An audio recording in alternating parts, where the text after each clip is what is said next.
In a market built on noise, this is structure. Digital credit explained. This is the first episode of a 180-part series. Over the next 6 months, we will build, methodically and completely, a full institutional understanding of digital credit. What it is, how it works, how risk is evaluated, and how sophisticated allocators are beginning to approach it.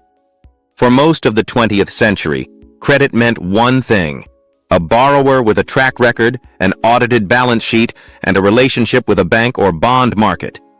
The machinery of global credit, ratings agencies, syndication desks, covenant packages, was built for that world. Something structurally new has emerged, not an incremental improvement to existing credit products. A categorically different credit system, built on programmable collateral, transparent on-chain mechanics, and yield instruments that did not exist a decade ago. To understand why, we need to understand the 3 building blocks that created this new system. The first is Bitcoin, now functioning for a subset of institutional allocators as pristine digital collateral. Unlike corporate bonds or equities, Bitcoin has no issuer, no auditor dependency, no counterparty balance sheet. Its scarcity is mathematically fixed. Its settlement is on-chain and publicly verifiable. These properties make it fundamentally different from every prior form of financial collateral. The second building block is the stablecoin, a digital instrument pegged to a fiat currency, typically the US dollar, and designed to transfer, settle, and generate yield within digital infrastructure. Stablecoins have grown from a niche settlement tool into a $150 billion plus market, increasingly used by institutions for yield-generating strategies. The third building block is a new class of structured credit instruments, equity and debt products issued by companies whose primary treasury asset is Bitcoin.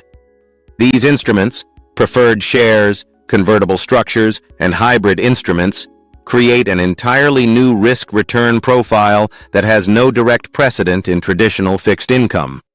Taken together, these 3 building blocks constitute what we will call, throughout this series, the digital credit ecosystem.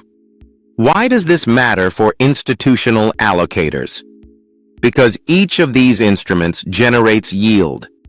And yield, in any asset class, requires a rigorous, evidence-based risk framework to evaluate. The absence of such a framework in the 2020-2024 cycle contributed directly to catastrophic capital losses at several of the market's largest platforms. This series exists because that framework now needs to be built, in public, in plain language, with institutional precision. Bitcoin collateral, stablecoin, yield, BTC, treasury. Credit. Digital credit is not crypto speculation rebranded. It is a structurally new credit ecosystem with 3 distinct instrument families, each generating yield, each carrying distinct risk profiles that require dedicated evaluation methodology. In the next episode, we will establish the vocabulary that will carry us through the entire series, beginning with the most important distinction in digital credit, the difference between yield and return of capital. Clarity before yield, always. Digital credit explained.